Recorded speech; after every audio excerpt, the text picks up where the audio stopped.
Yo, Daphne, they've already come out. We should go. Hurry. Hurry, hurry. Yeah, come on, hurry.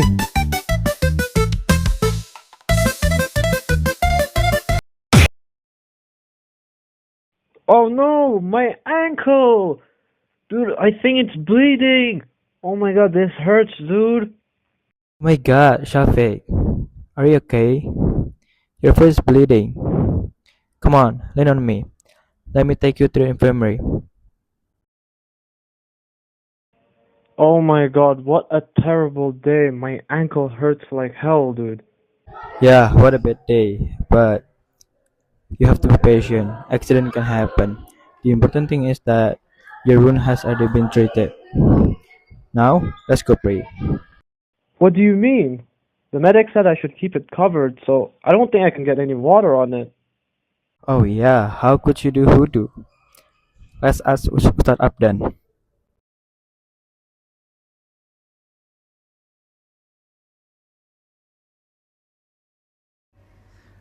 Innalillahi, Shafiq. What happened to your leg? So, he tripped on the stair and his wound was just bandaged a while ago. Yes, sir. I'm confused right now. I want to pray, but my leg cannot be exposed to water. If I cannot wash my foot completely during wudu, will my wudu still be valid? Alhamdulillah, I'm glad your concern for your prayer is still strong. But listen carefully, Shafiq. Islam is a religion of ease, no hardship. In your condition, you may perform wudu by wiping over the bandage. And if using water become impossible altogether, you may perform tayammum instead. Well, what do you mean by wiping over the bandage? You perform wudu normally for the healthy parts of your body. Then when you reach the injured leg, simply wet your hand lightly and wipe over the surface of the bandage. There is no need to pour water onto the wound or soak the bandage. Oh, so he doesn't need to remove all his bandage? No, he should not remove it. Doing so could worsen the injury or cause an infection. Wiping over the bandage serves as a substitute for washing that part of the body. In Islamic jurisprudence, this is known as al-mashyu al-jabirah.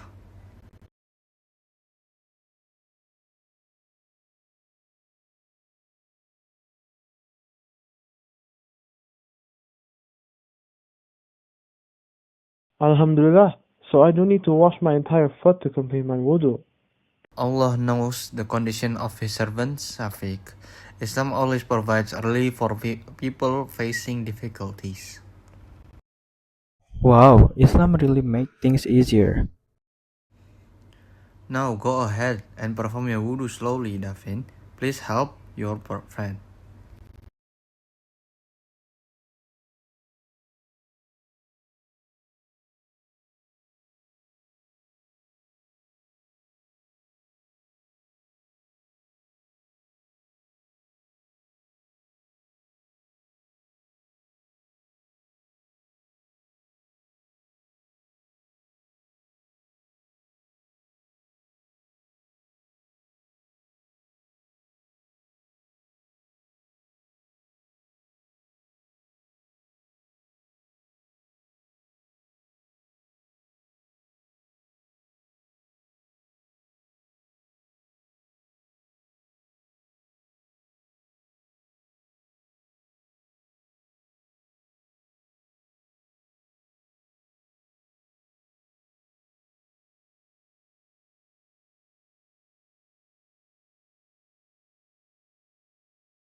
Accidents can happen anytime to anyone. In Islam, situations like injuries may affect daily activities, including acts of worship and compassion. Even in difficult situations, Muslims are still encouraged to worship according to their abilities. Stop. Shafiq's confusion is something many Muslims experience when facing injuries. Some people think that wounds automatically prevent them from praying properly. In reality, Islamic teachings provide special concession, known as rukhsah, to help Muslims continue worship safely without harming themselves. Rukhsah is a form of ease and flexibility given in Islam for people facing difficulties such as illness or injury. In the context of purification, Islam does not over-bandage, known as mas al-jabirah, or performing tayammum when water may worsen the condition. This ruling is based on the principle that Allah does not want to hardship for His servant. As mentioned in the Quran, Allah intends for you ease and do not intend for you hardship. Therefore, even in difficult situations, Muslims can still perform worship properly according to their condition. In the life of a student at MAN 2 Kota Malang, the call to prayer is a daily rhythm. But before we stand in front of our Creator, there is wudu. In Islamic jurisprudence, wudu is not merely a physical act of washing, but it is a sharat, or a must-do condition that determines the validity of our worship. As it said in Surah Al-Ma'idah, verse 6, wudu is a spiritual transition.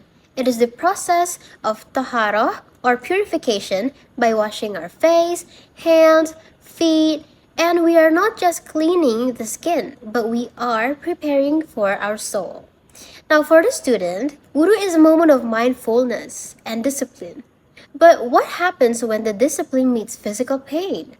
When a sprained ankle from PE class or a bandage wound makes this simple act feel impossible to do. This is where the beauty of Islamic jurisprudence shines through. Islam is not a religion of hardship, but there is a powerful legal maxim in fiqh, which is al-mashaqqah tajlib al-taysir, which is quite literally means that hardship brings about ease. This principle acknowledges that life is unpredictable. It teaches us that when a religious obligation becomes generally difficult to perform due to a valid excuse, like physical injury, the law itself expands to offer a solution. In the eyes of Sharia, your health and your worship are not in conflict. If a standard wudu risks your recovery, the law provides a rukhsah, or a legal concession. So, how do these two correlate? The importance of wudu tells us why we must remain pure, but the principle of al-mashaqqah tells us how to do it when we are broken. Instead of water, we may use tayammum.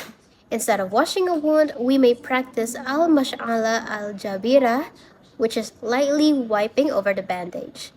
Now the correlation is simple, yet profound. The obligation of purity is constant, but the method is flexible. For a student at the UKS of MAN 2 Malang, understanding this means that their injury never becomes a barrier between them and Allah. It proves that in Islam, the path to the Creator is always open. Injuries such as cuts, burns, or damaged wounds can make wudu difficult. However, Islam provides flexibility so Muslims can still worship without harming themselves. If the wound is covered with a bandage or a cast, a person may perform mash al-jabira, which means lightly wiping over the bandage instead of removing it. And if touching the wound with water could delay healing, increase pain, or cause infection, the injured part may be left dry while the other body parts are washed normally. And if using water is completely unsafe, Islam permits tayammum, purification using clean dust or earth as an alternative. This reflects the principle al-mashhaqqah tajlib al-taysir, where hardship brings ease. Islam prioritizes both worship and health, ensuring that injuries never become a barrier between the Muslim and Allah. In Islam, students who are injured can still perform wudu and prayer through a special concession called mash al-jabira. Mash al-jabira means wiping over a bandage, cast, or medical dressing. This is allowed when washing the injured area with water may cause pain, infection, or delay the healing process.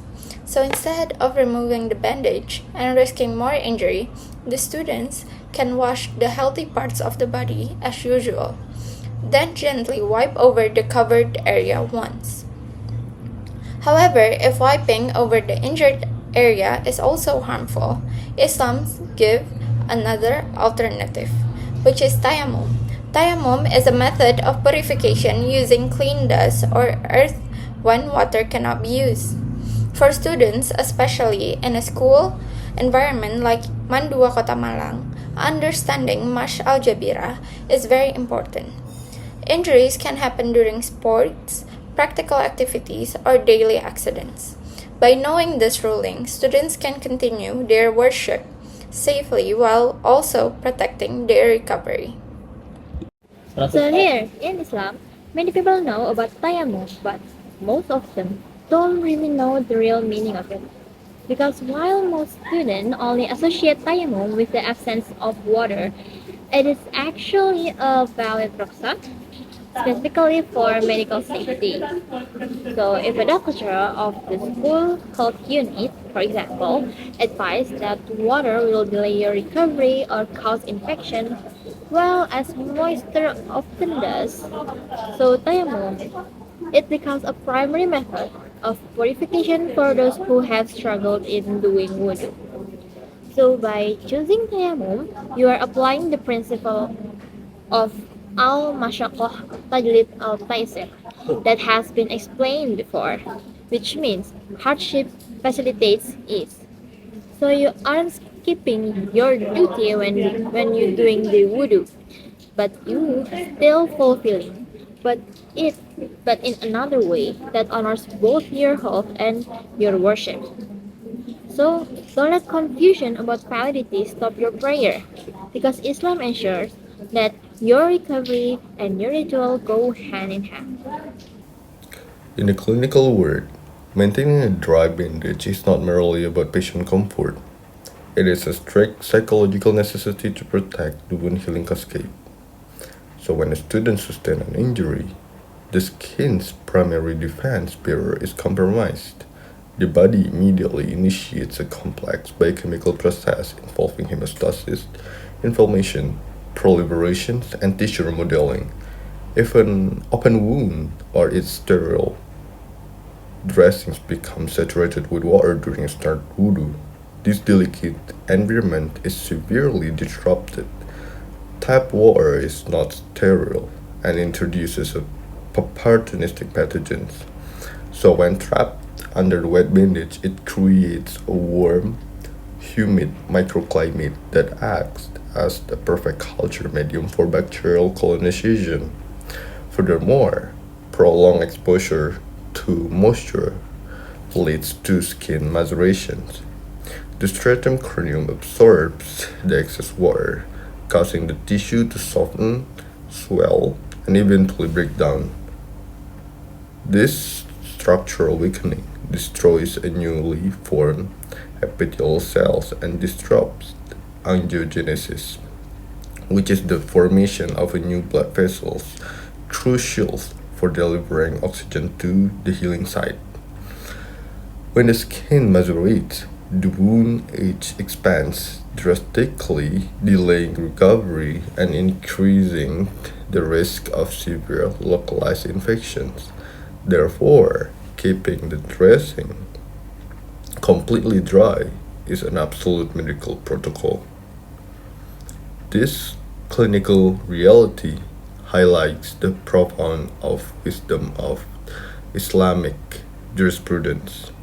The provision of ruksha, such as tayammum or mash al-jabira, ensures that a student's psychological integrity is protected, allowing the biochemical healing mechanism to proceed uninterrupted without ever compromising their spiritual obligation. Inclusive facilities to support Wudu in educational settings. These facilities provide more than just compliance. It is also about fostering a sense of belonging for those who are following this religion, that is Islam, which includes not just the students but the teachers and staff as well. It is able to be divided into specific parts to clearly assess each and every important thing to be able to create a suitable environment for prayer. First thing is regarding the core design elements. It should address physical ease, safety, and hygiene. And this is achievable using these considerations, which are heavy-duty stools allowing for easier use when washing feet, deep basins to prevent the floors from being wet, and sensor-activated or push-button taps at a lower height, making it easier for the student to use. Secondly, there should be accessible features that serves everyone, including those with limited mobility or have other needs. This can be done by applying features that specifically assist those kinds of needs, which are height adjustable wheelchair approach, grab bars used for balance when doing occlusion, and non-slip flooring to prevent any accidents or unwanted things from ever happening. Finally, spatial integration, which is the location where the facilities are placed for comfortability, and the prayer rooms where the wudu stations are be placed adjacent or near to the prayer room, providing separate areas or private cubicles for general privacy, and a designated area to put socks and shoes to maintain a tidy and conducive environment. Helping an injured friend perform wudu reflects Islamic values of compassion and support. In school like MAN 2 Kota Malang, classmates, teachers, and UKS staff can help and serve injuries, do not prevent worship. First, always ask before helping. Some students may prefer to do wudu independently, so asking politely respect their dignity. And second is understand the injury. If there is a bandage, cast, or medical advice to keep the area dry, do not force washing. Instead, support the student in using ruksah, such as wiping over the bandage or performing tayammum. Third is prioritize hygiene and safety. Keep the area dry to avoid slipping and provide a chair if the student has a trouble to standing. And for the fourth is offer simple practical help. It's like a carrying water, opening taps, or preparing clean desk for tayammum, which allows the student to stay independent while still receiving support. And then finally, encourage and maintain privacy. Remind them that Islam gives ease during hardship and avoid drawing unnecessary attention to their condition. In conclusion, helping an injured peer with wudu is not only practical but also an act of empathy, kindness, and brotherhood. Okay, so in conclusion, an injury should not stop a Muslim from worshipping because Islam teaches us the principle of hardship bring ease, which Islam gives easier way for Muslims with injuries to continue their worship. For example, they can use mash al-jabira or tayammum when normal wudu may cause pain or make the injury more worse. From a medical side, this is also important because one needs to stay clean and dry to heal properly and avoid the infection. So Islamic teachings give Muslims protect both their faith and their health at the same time. In addition, support from people around us is also important. Teachers, UKS staff, friends, and good facilities can help injured students feel comfortable and continue worshiping confidently. Kindness, understanding, and support can make difficult situations more easier. Finally, this topic reminds us that Islam is a religion full of mercy, wisdom, and ease. Even when someone is injured, they can still worship Allah in the best way possible according to their condition. I think that's all from us. Wassalamualaikum warahmatullahi wabarakatuh.